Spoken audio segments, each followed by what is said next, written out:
Sailor Jupiter, Lita here, and today I'm going to make a moving show talking about why I'm afraid of copyright and why we don't do anything on YouTube, even if it's fair use, that could be, claimed as copyright infringement when it isn't. Now, on YouTube, or I guess in daily life, there is a thing called copyright. Then there's a thing called fair use. Now, I'm not going to go through details and explain how both of them differ. Maybe I will. But on YouTube, there is no protection. It is very easy for someone who is, doing, fair use, for example, to be told that it's copyright infringement. And you hear it all the time. You hear about big channels, small channels talk about how they were using something, it was a commentary, it was a criticism, it was a parody, it was a spoof, it was, changed up, with for learning, whatever the case was, and that they were doing everything that, that they were legally allowed to do under under fair use. And they were still found, and they were still told it was copyright infringement. Now, some of them would counter the claim if they had wisdom and knew exactly what to say, what to fill out, and other people would just say, "Okay, it is what it is." Now, we were one of those people who figured it is what it is, and we never did anything that somebody with an axe to grind, and somebody who, was really paranoid about their copyright. Someone who chose not to believe in fair use, or chose not to recognize fair use law. Now, a lot of people are going to make arguments and say that what I'm doing right now is fair use. No, what I'm doing right now wouldn't be considered fair use. It would just be considered my use. I know there's going to be people claiming, oh, well, the doll is fair use. No, the doll was made for individual use. If I was going to do product placement with myself, then it would be considered trademark at that point. Okay? That's the reason why there is no songs whatsoever. At least no songs in this general room. If there's things going on, background sounds, then I have no control over that. But as a rule, that's why there's no songs. That's why there's no clips. Number one, I don't have any programs that can capture likenesses or take likenesses. And even if I did have any programs that did that now, I still wouldn't do it. Yeah, back in the day, we used to take likenesses that we either printed off, we either took off the ultraweb, put in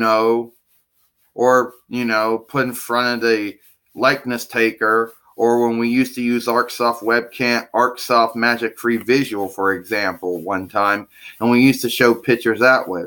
We used to show likenesses that way. We don't do that anymore. Now, there's going to be people out there saying, well, you shouldn't be afraid of copyright. You have copyright. No, I don't. People say that I have copyright, but really, the only people who have copyright are the people who, get their copyrighted down on paper. Those who actually, go to United States Copyright and Trademark Office, wherever that's located, wait in line, take the number, wait in line, and then have someone help them fill out the forms to renew their copyright and whatever they're renewing it on, and then pay a fee for the service. I never did that. So if someone would do something to me, what would I do? I have no copyright. I have no protection over my moving shows on YouTube to begin with. It would just be their word against my word at that point.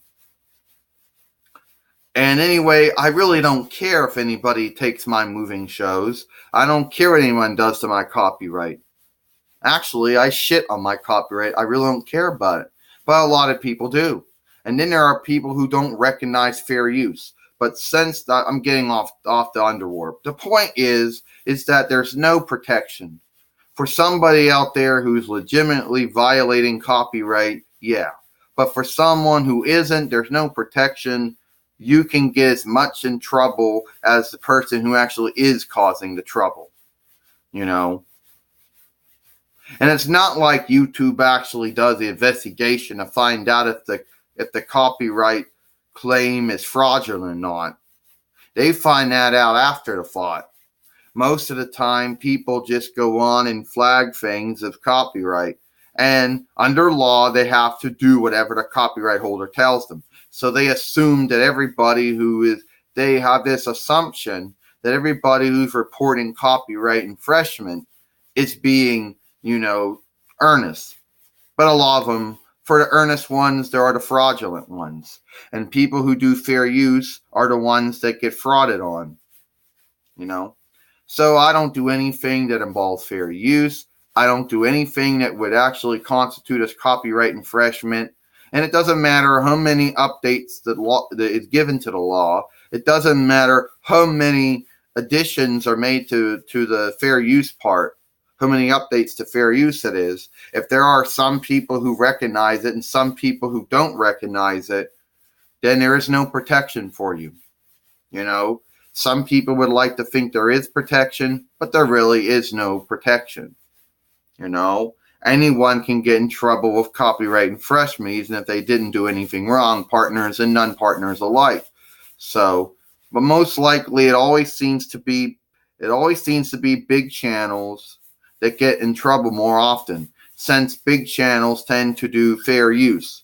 But that doesn't mean to say small channels also do fair use too, and they probably get in trouble too, even though they're not doing anything wrong. So I'm afraid of copyright. It is easy to get in trouble with it on YouTube, and this YouTube channel has been around at least 1, 2, 3, 4 years. And 4 years it has been in good standing with community guideline, terms of service, copyright, and anywhere else, obviously, on anywhere else. And I like to keep it that way. So that's why I'm afraid of copyright. Because since you can get in trouble too easy on here, even if you're doing everything right, even if you're doing everything under fair use, you can still get in trouble. So I'm Sail Jupiter Lita. Hope you enjoyed this moving show.